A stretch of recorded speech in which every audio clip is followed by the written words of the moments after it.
할렐루야. 감사합니다. 오늘 계속해서 누가복음 2장 두 번째 1절 말씀 5절부터 25절 좀 길지만 읽겠습니다. 유대왕 헤롯 때에 아비야 반열에 제사장 한 사람이 있었으니 이름은 사가랴요 그의 아내는 아론의 자손이니 이름은 엘리사벳이라. 이 두 사람이 하나님 앞에 의인이니 주의 모든 계명과 규례대로 흠이 없이 행하더라. 엘리사벳이 잉태를 못함으로 그들에게 자식이 없고 두 사람의 나이가 많더라. 마침 사가랴가 그 반열의 차례대로 하나님 앞에서 제사장의 직무를 행할세 제사장의 전례를 따라 제비를 뽑아 주의 성전에 들어가 분향하고 모든 백성은 그 분향하는 시간에 밖에서 기도하더니 주의 사자가 그에게 나타나 향단 우편에 선지라. 사가랴가 보고 놀라며 무서워하니 천사가 그에게 이르되 사가랴여 무서워하지 말라. 너희 간구함이 들린지라. 네 아내 엘리사벳이 네게 아들을 낳아 주리니 그 이름을 요한이라 하라. 너도 기뻐하고 즐거워할 것이요 많은 사람도 그의 태어남을 기뻐하리니 이는 그가 주 앞에 큰 자가 되며 포도주나 독한 술을 마시지 아니하며 모태로부터 성령의 충만함을 받아 이스라엘 자손을 주 곧 그들의 하나님께로 많이 돌아오게 하겠음이라. 그가 또 엘리야의 심령과 능력으로 주 앞에 먼저 와서 아버지의 마음을 자식에게 거스르는 자를 의인의 슬기에 돌아오게 하고 주를 위하여 세운 백성을 준비하리라. 사가랴가 천사에게 이르되 내가 이것을 어떻게 알리오? 내가 늙고 아내도 나이가 많으니이다. 천사가 대답하여 이르되 나는 하나님 앞에 서 있는 가브리엘이라. 이 좋은 소식을 전하여 네게 말하라고 보내심을 받았노라. 보라, 이 일이 되는 날까지 네가 말 못하는 자가 되어 능히 말을 말 못하리니 이는 네가 내 말을 믿지 아니함이거니와 때가 이르면 내 말이 이루어지리라 하더라. 백성들이 사가랴를 기다리며 그의 성전 안에서 지체함을 이상히 여기더라. 그가 나와서 그들에게 말을 못하니 백성들이 그가 성전 안에서 환상을 본 줄 알았더라. 그가 몸짓으로 뜻을 표시하며 그냥 말 못하는 대로 있더니 그 직무의 날이 다 되매 집으로 돌아가니라. 이후에 그의 아내 엘리사벳이 잉태하고 5살 동안 숨어 있으며 이르되 주께서 나를 돌보시는 날에 사람들 앞에서 내 부끄러움을 없게 하시려고 이렇게 행하심이라 하더라. 아멘. 누가는 그의 복음 서두에서 어제 우리가 공부한 것처럼 그의 모든 일을 근원부터 자세히 살피고 연구하고 계획해서 이 복음서를 썼습니다. 그래서 그리스도 예수의 나심을 기록하기 전에 오늘 주인공인 먼저 태어난 세례 요한의 잉태된 사실부터 자세히 추적하고 있습니다. 세례 요한의 출생은 이미 구약에 예언되어 있는 내용입니다. 이사야서에 보면 외치는 자의 소리여 이르되 너희는 광야에서 여호와의 길을 예배하라.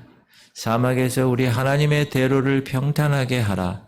골짜기마다 도두어지며 산마다 언덕마다 낮아지며 고르지 아니한 곳이 평탄하게 되며 험한 곳이 평지가 될 것이요 여호와의 영광이 나타나고 모든 육체가 그것을 함께 보리라. 이는 여호와의 입이 말씀하셨느니라. 그리고 말라기서에 보면 보라, 여호와의 크고 두려운 날이 이르기 전에 내가 선지자 엘리야를 너희에게 보내리니 그가 아버지의 마음을 자녀에게로 돌이키게 하고 자녀들의 마음을 그들의 아버지에게로 돌이키게 하리라. 돌이키지 아니하면 두렵건대 내가 와서 저주로 그 땅을 칠까 하노라 하시니라. 네. 요건 나중에 읽어야 돼. 자, 세례 요한의 어머니가 엘리사벳이에요. 엘리사벳. 근데 그건 원래 잉태치 못한 여인이었어요. 7절 시작. 엘리사벳이 잉태를 못함으로 그들에게 자식이 없고 두 사람의 나이가 많더라. 그러나 아브라함과 사라처럼, 그렇죠? 생리적으로 잉태할 수 없는데 하나님이 하나님의 권능으로 잉태케 하십니다. 지금도 여러분 잉태를 못하는 부부가 있잖아요. 신혼부부 중에서 하나님께 기도하면 하나님이 잉태의 복을 허락하십니다. 저는 그걸 많이 경험을 했어요. 그러니까 여러분 며느리들이나 자녀들 이렇게 꼭 기억하시고 기도하게 하시면 좋을 것 같습니다. 이렇게 구약에 예언된 엘리야로 이름하는 세례 요한이 하나님께로부터 보내심을 받았습니다. 자, 세례 요한이 태어난 역사적인 배경을 한번 살펴보면 세례 요한은 헤롯 왕 때 태어났는데 성경에 헤롯 왕이 많이 나오는데요. 여기서 등장하는 헤롯 왕은 헤롯 왕조의 첫째 왕, 헤롯 1세를 말합니다. 그는 예수님 출생 전후로 해서 예수님이 살으셨던 그 유대 지방을 다스려 온 분봉왕입니다. 그리고 그는 로마 원로원에 의해서 BC 40년에 유대 왕으로 지명받았고 그에게 주어진 군사도 좀 있어서 상당한 영토를 자기 지배 아래 두고 있었던 사람입니다. 또 세례 요한의 아버지는 사가랴인데 그 사가랴란 뜻은 하나님이 기억하신다 이런 뜻입니다. 그 아버지는 제사장입니다. 아비야 반열에 속한 제사장. 지금으로 말하면 목사님입니다. 그러니까 세례 요한은 목사님 아들로 태어난 것입니다. 또 그의 어머니는 엘리사벳인데 아론의 자손입니다. 귀한 가문이죠. 그리고 엘리사벳이란 이름은 하나님이 약속하다 이런 뜻입니다. 그래서 5절 보면 유다 왕 헤롯 때에 아비야 반열의 제사장 한 사람이 있었으니 이름은 사가랴요 그의 아내는 아론의 자손이니 이름은 엘리사벳이라. 이 두 부부는 함께 제사장 반열에 속한 자손이고 복된 가정을 이루고 있었을 뿐 아니라 두 사람이 하나님 앞에 의인이라고 6절에 이야기합니다. 이 두 사람이 하나님 앞에 의인이니 주의 모든 계명과 규례대로 흠이 없이 행하더라. 그러니까 하나님 말씀을 받은 대로 그 말씀대로 순종하며 살았던 사람. 하나님 앞에 의인이라는 말은 정말 대단한 말입니다. 그러한 말을 들을 정도로 살았다. 그런데 세례 요한의 아버지 사가랴가 성전에서 제사장의 임무를 수행하려고 성소에 들어가서 분향하고 있었을 때 그 당시 이스라엘의 제사장들은 24반열로 구분되어 있었습니다. 사가랴 이 제사장은 8번째 반열. 그래서 우리가 히브리서에 공부하면 구약의 아론의 반차를 따라 이렇게 얘기하고 또 멜기세덱의 반차를 따라 이런 얘기하는 그 반차라는 거는 order, 그러니까 순서라는 뜻이에요. 오늘은 3교대, 우리가 쉽게 얘기하면 어느 회사에 근무할 때 3교대 뛴다고 그러죠. 오늘은 내가 어디 몇 시부터 몇 시 이런 식으로 8번째 반열에 속해 있는 아비야의 반열의 후손인데 각 반열은 한 해에 2번씩 성소에서 봉사합니다. 며칠 동안? 일주일 동안. 자, 8절 보면 마침 사가랴가 그 반열의 차례대로 하나님 앞에서 제사장의 직무를 행할세 제사장의 전례를 따라 제비를 뽑아 주의 성전에 들어가 분향하고 있는 이 사가랴 앞에 주의 사자가 나타납니다. 이때 사가랴는 갑작스러운 일에 놀라고 두려워하죠. 11절 주의 사자가 그에게 나타나 향단 우편에 선지라. 사가랴가 보고 놀라며 무서워하니. 사가랴 앞에 선 주의 사자는 누구였죠? 가브리엘 천사. 가브리엘은 좋은 소식을 전하는 천사잖아요. 그런데 가브리엘은 이 사가랴, 무서워서 놀라하는 이 사가랴에게 하나의 말씀을 전하는데 13절 천사가 그에게 이르되 사가랴여 무서워하지 말라 너희 간구함이 들린지라. 네 아내 엘리사벳이 네게 아들을 낳아 주리니 그 이름을 요한이라 하라. 여기서 우리가 알 수 있는 것은 두 가지를 알 수 있는데, 하나는 하나님의 언약은 반드시 때가 되면 이루어진다는 사실입니다. 하나님은 구약에서 예언하신 그 세례 요한, 예수님보다 6개월 전에 먼저 태어나서 예수 그리스도의 길을 이미 닦아놓은 세례 요한을 하나님의 때가 되니까 가브리엘 천사를 보내셔서 요한의 탄생을 예고하셨다라는 사실. 그러니까 하나님의 약속은 반드시 이루어진다. 때가 되면. 꼭 기억하세요. 여러분과 이 교회와 여러분 자녀에게 하나님 허락하신 약속은 반드시 하나님이 이루십니다. 왜 그렇죠? 하나님이 신실하신 분이니까. 꼭 붙드셔야 돼요. 두 번째 알 수 있는 것은 하나님의 그 약속은 그런데 기도를 통해 이루어지신다는 거예요. 천사가 그에게 이르되 사가라여 무서워하지 말라 너희 간구함이 들린지라. Your prayer is heard. 네 간구가 들렸다는 거야. 네 기도가.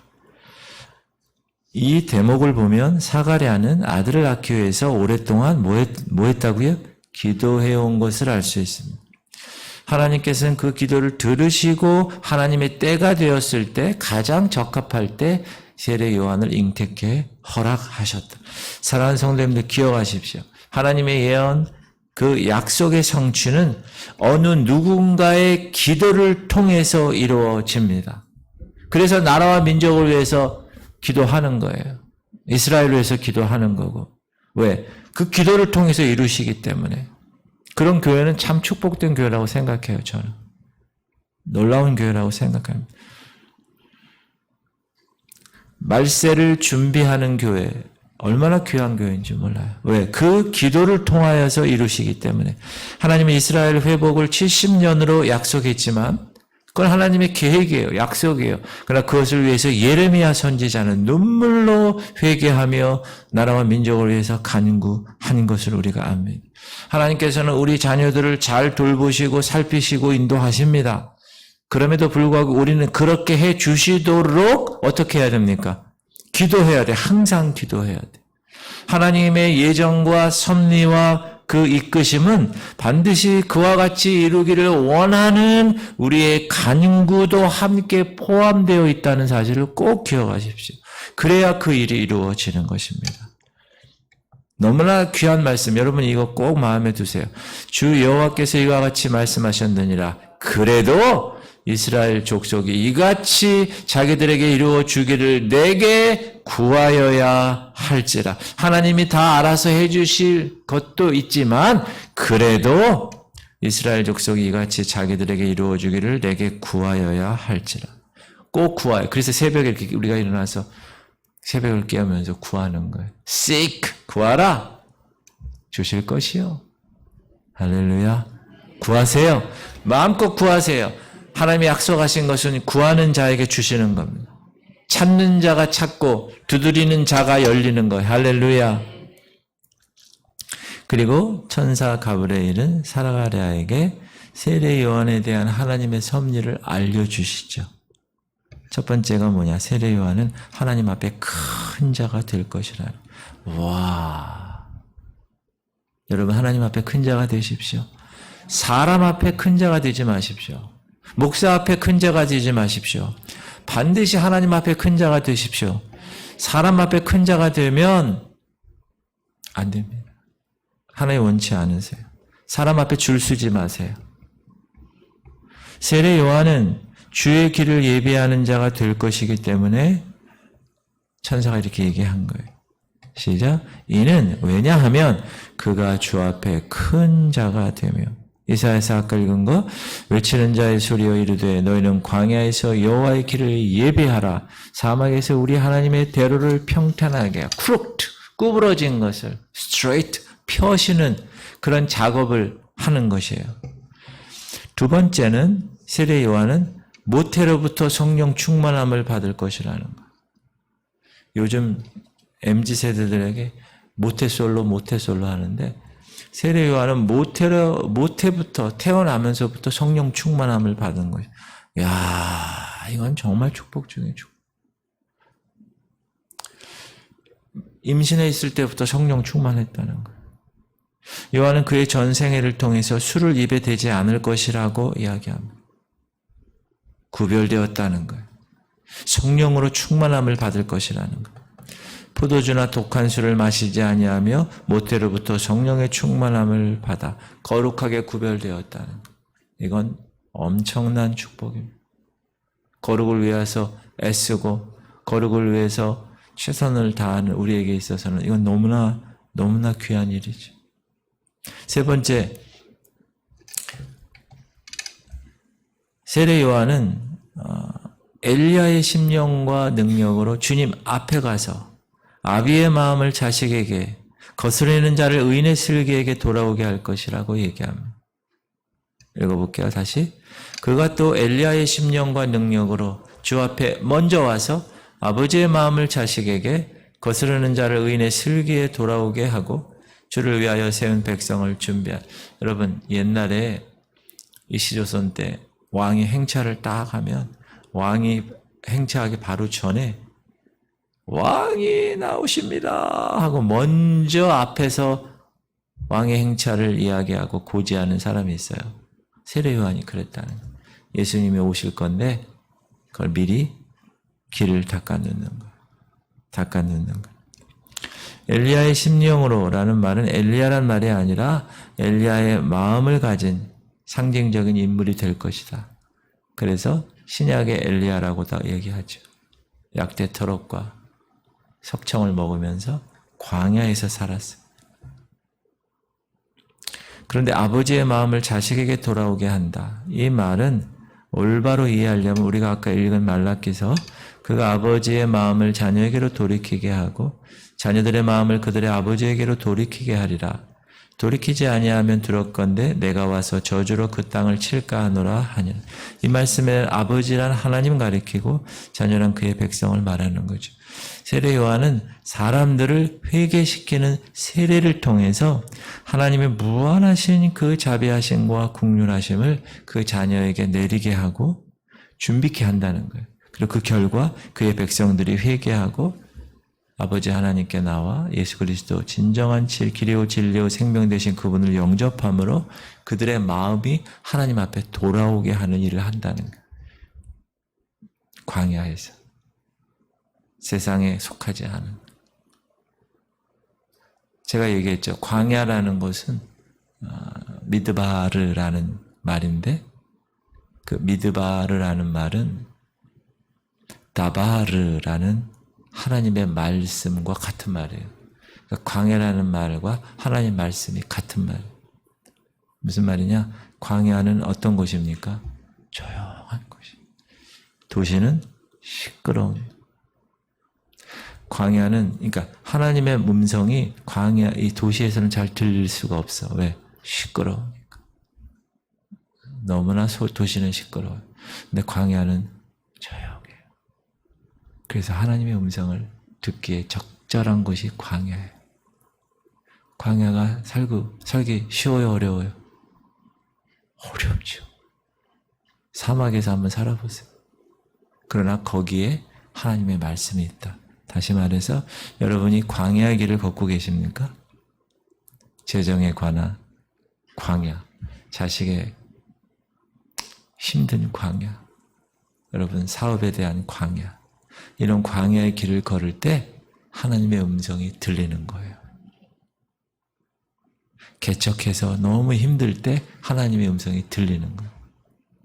여러분 너무너무 많이 힘들어 막 지금. 그때 하나님이 말씀하시는 게 들리는 거예요. 그때 주파수가 맞추어지는 거예요. 하나님은 계속 말씀하세요. 도시에서도 광야에서도. 그러나 우리 수신하는 우리가 주파수가 맞춰야 소리가 들려요. 사랑하는 성도님들, 세례 요한의 위대한 사역의 결론으로 주를 위하여 세운 백성을 예비하라. 시작. 외치는 자의 소리여 너희는 광야에서 여호와의 길을 예배하라. 세례 요한은 이런 사명을 가지고 태어났어요. 제가 어렸을 때는 민족 중에 역사적 사명을 띠고 이 땅에 태어났어요.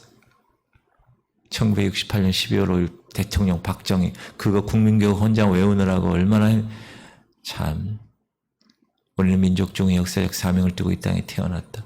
주상의 빛나너를 오늘의 되살려 안으로 자주 독립의 자세를 확립하고 밖으로 인류 공용에 이바지할 때이다. 이에 우리의 나갈 바를 발표 교육의 지표로 삼는다. 다 기억하세요? 1998년 12월 5일 대통령 박정희. 그러나 세례 요한은 이 땅에 주를 위하여 세운 백성을 예비하기 위해서 태어났습니다. 저와 여러분도 동일하게 이 땅에 왜 태어났어요? 하나님께서 이 땅을 변화시키고 하나님의 나라와 하나님의 의를 위해서 하나님의 도구로 쓰임받기 위해서 태어났습니다. 맞습니까?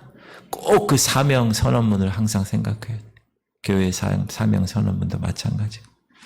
하나님은 하나님의 말씀대로 그의 아내 엘리사벳으로 하여금 세례 요한을 잉태케 한 겁니다. 사가라의 아내를 통하여. 시작. 이후에 그의 아내 엘리사벳이 잉태하고 할렐루야. 하나님의 약속은 반드시 이루어져요. 이 여자는 임신하지 못하는 여자였어요. 그런데 잉태했어요. 이야, 대단하지 않습니까? 여러분, 하나님의 언약은 반드시 두 가지. 반드시 때가 돼서 하나님의 때에 이루어진다. 두 번째 뭐라고요? 우리의 기도를 통하여 이루어진다. 그러므로 지금 기도합시다.